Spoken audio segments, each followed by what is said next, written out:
I want to go live to the Queensland Premier on the North Queensland floods. Here's David Crisafulli. Some information because we remain prepared for the ongoing prospect of more rain and the likelihood of more flooding, both flash flooding and riverine flooding.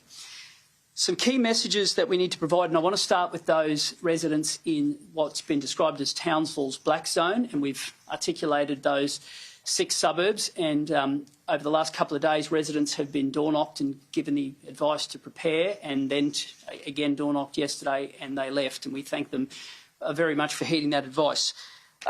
Residents in that area need to be prepared to stay away until the all-clear can be given, and at this stage it can't be.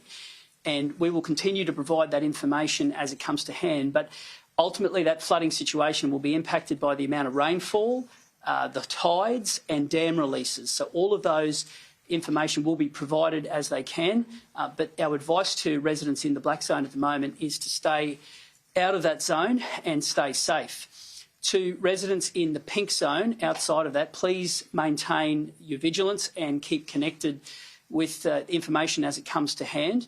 If you get into a situation, of course, if it's a dangerous situation, phone 000, but we're asking residents in those pink zones to remain connected with the advice as it comes to hand. To the other impacted communities north and south of Townsville, I want to start with Ingham. And to that community, we are deeply sorry for their loss. And it is no doubt a very sad time. And it's a small community. It's a tight-knit community. And we wish them well.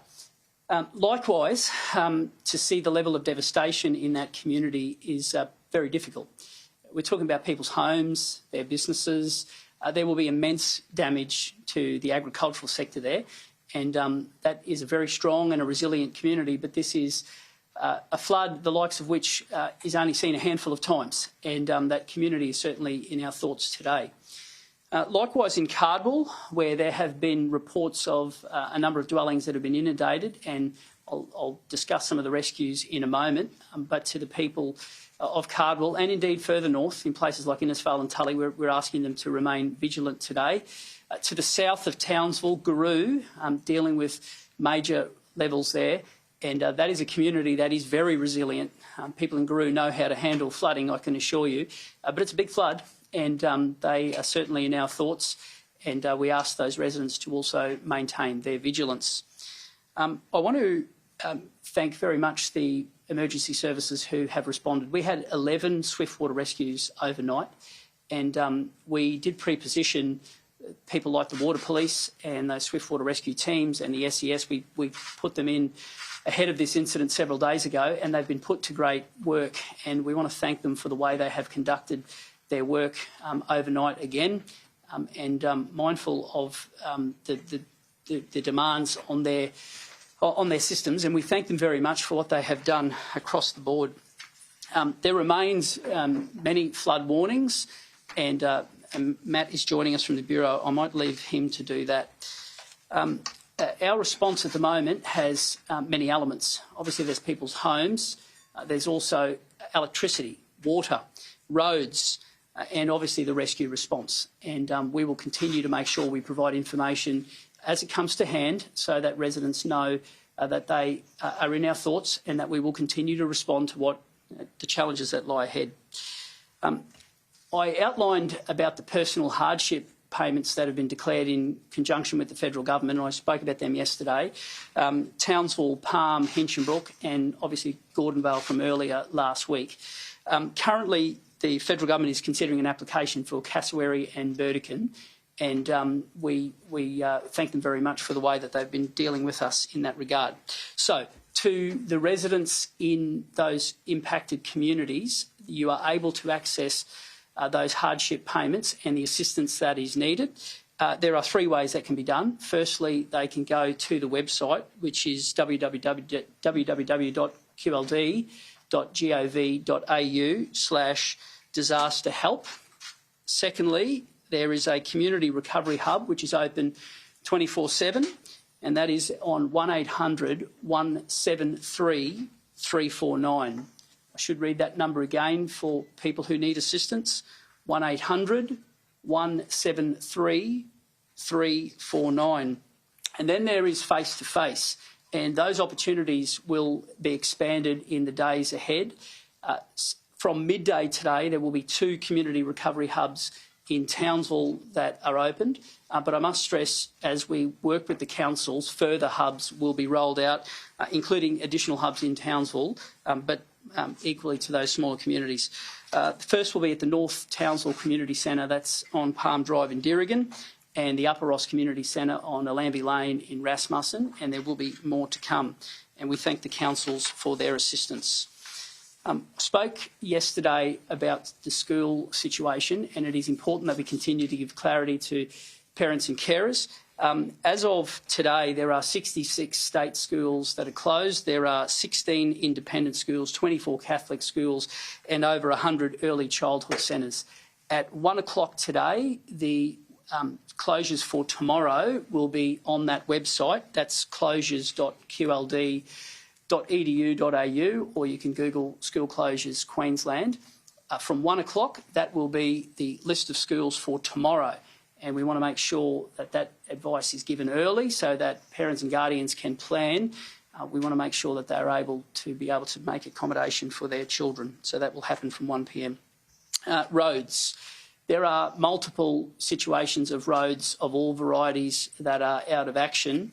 That information is on disaster.qld.gov.au. Our advice is, if you don't have to be driving, please don't drive.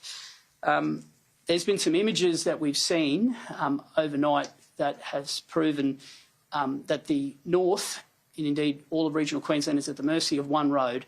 The images from Olera Creek show the vulnerability of regional Queenslanders. That road must be repaired, and repaired swiftly, but there's also an opportunity for betterment in that regard. Queenslanders get frustrated when they see the same bit of infrastructure replaced to the same location and the same standard, and somehow we expect a different result. That doesn't make sense, and there is an opportunity through disaster to build back better, and I point to Olera Creek as an example of that. It's one of my great passions.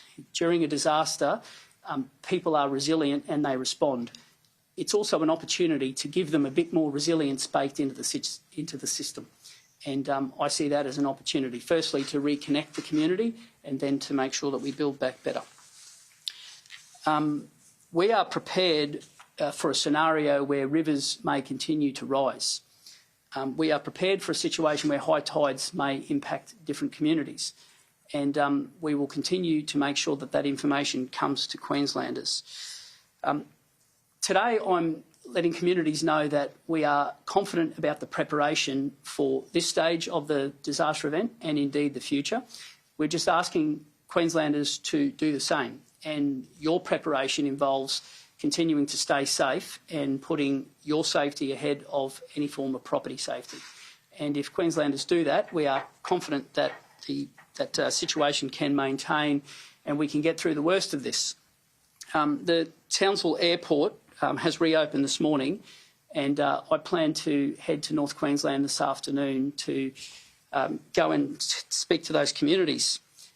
It's important that I make sure that things that need to be delivered are delivered, and by being on the ground that can occur. And I want those communities to know that they matter to us. We are a really proud state, and part of that is how decentralised we are. And these communities form a really important part of the fabric of who we are. Can I acknowledge the incredible efforts of everyone involved? All of the state agencies, all of them. Police and fireys and AMBOs are at the front and centre. But we flew up 300 ergon workers earlier this week. Have a look at the work that they've been doing on the ground. It's to think that we are dealing with only several thousand homes without power at this stage in the broader Townsville area. Ingham remains offline, and there's about 6,000 or 7,000 connections there. But those crews have been reconnecting those communities already, and I want to thank them for the work they do across the board. This is a state where we are a resilient state, and resilience means the communities are strong and tough.